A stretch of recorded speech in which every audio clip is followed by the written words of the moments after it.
Bonjour de la friperie, recommandé par votre médecin depuis 1920. L'hiver est enfin arrivé.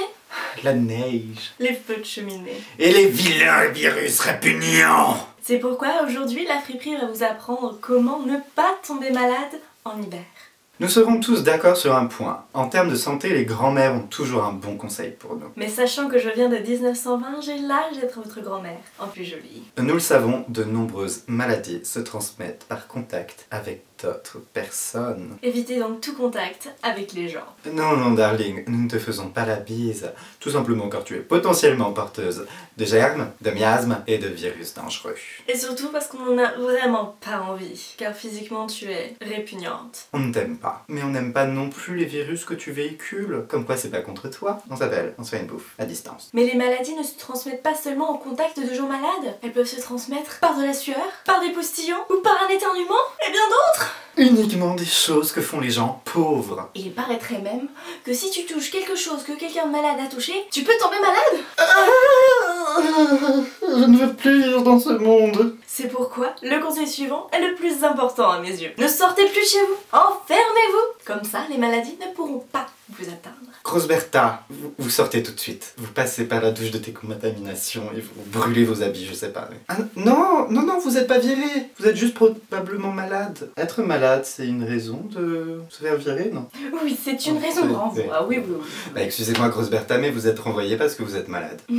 Et moche. Au revoir. Et grosse. Et si vous avez décidé de n'en faire qu'à votre tête et de sortir quand même, je vous conseille de ne pas fréquenter de personnes qui peuvent potentiellement éternuer. Ou postillonner. Ou toucher des objets. En fait, n'ayez plus d'amis. Ça sert à quoi? À rien. Que dit votre mère en hiver lorsque vous vous apprêtez à sortir? Généralement, mère dit, si vous allez chez les Hilton, passez le bonjour à Paresse de ma part.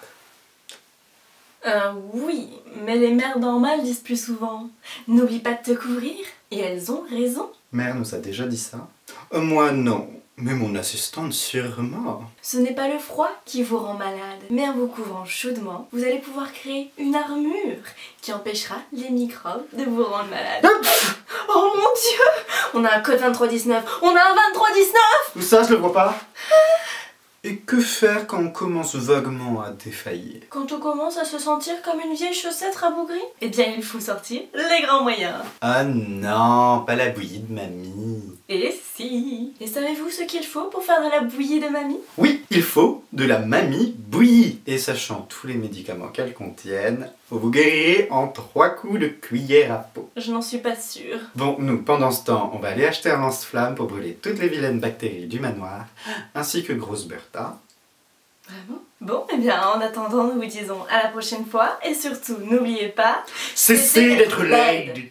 Oh, désormais vous êtes tout seul. Mais vous n'avez plus d'amis. Et vous êtes enfermé chez vous? Alors regardez nos vidéos, cela ne vous soignera sûrement pas, mais vous serez présentable, même malade. Mais c'est dommage, vous serez présentable quand il y aura personne qui voudra venir vous voir.